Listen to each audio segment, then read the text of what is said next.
The Atlanta Falcons have a win total of 5.5. The over is plus 150. That's how badly the Falcons have been faded in the market.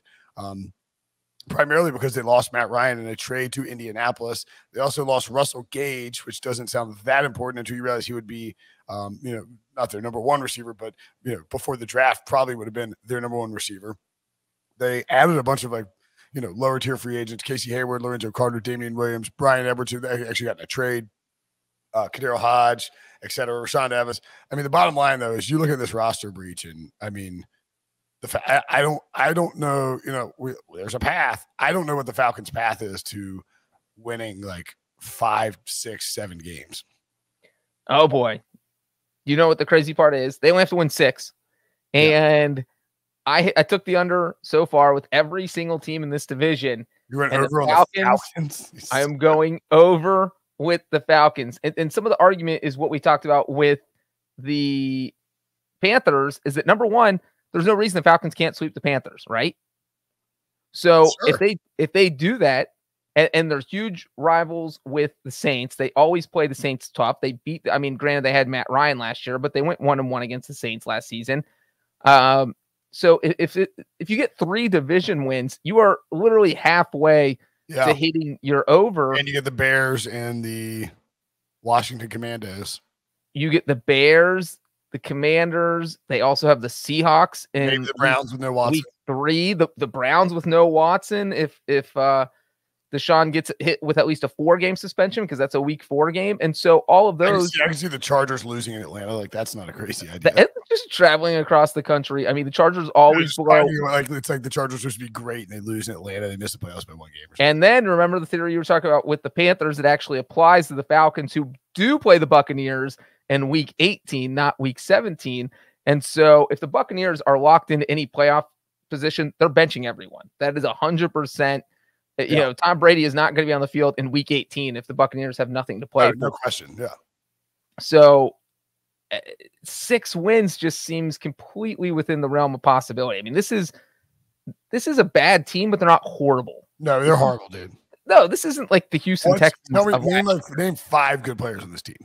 Marcus Mariota. No, you have 5 good players. Casey Hayward's not bad. I mean, stop it, Breech. He's a step up from whatever they had last year. Kyle Pitts, obviously. Kyle Pitts, I'll give you.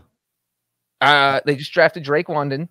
And we just have no idea. He's a rookie wide receiver. I mean, that's true. Cordero Patterson. Oh, I mean, I love Cordero. He tore it up last year. Stop it. I mean, considering all things Grady considered. Jarrett, maybe. Yeah, Grady Jarrett's still good, but they might trade him.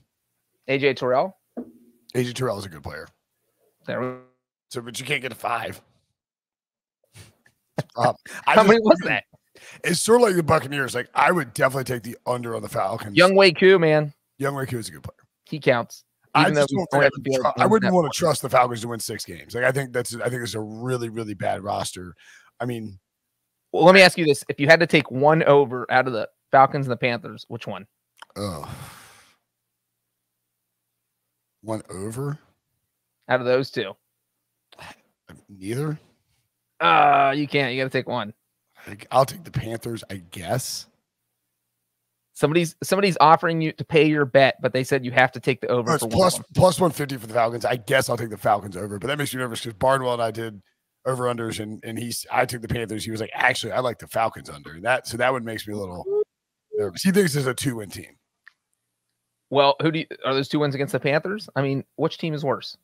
I think the Falcons are substantially worse than the Panthers. Then you should take the Panthers as your over. I did. I mean, the Panthers have like 5 or 6 good players on defense. The Falcons have like 2.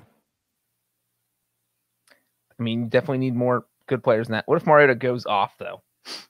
I mean, if Is that possible? No.